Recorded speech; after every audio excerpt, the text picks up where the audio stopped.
പഴയ നിയമത്തിൽ ആകെ 39 പുസ്തകങ്ങൾ, 17, 5, 17 എന്ന് നമുക്ക് തിരിക്കാനായിട്ട് സാധിക്കും. ആദ്യത്തെ 17 പുസ്തകങ്ങൾ ചരിത്രമാണ്, അവസാനത്തെ 17 പുസ്തകങ്ങൾ പ്രവചനമാണ്. അതിനിടയ്ക്കിരിക്കുന്ന 5 പുസ്തകങ്ങൾ ജ്ഞാനം അല്ലെങ്കിൽ കാവ്യം എന്ന് വേണമെങ്കിൽ പറയാം.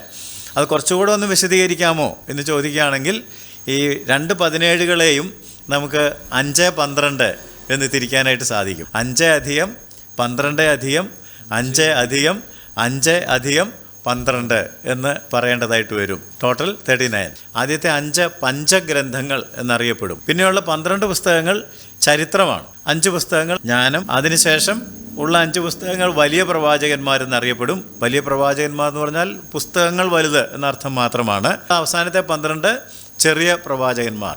പുസ്തകം ചെറുതാണ്, അതുകൊണ്ടാണ് അവരെ മൈനർ പ്രോഫറ്റ്സ് എന്ന് വിളിക്കുന്നത്. ഇതെല്ലാം കൂടെ ചേരുമ്പോഴാണ് നമുക്ക് 39 പുസ്തകങ്ങൾ ലഭിക്കുന്നത് എന്നറിയാമല്ലോ.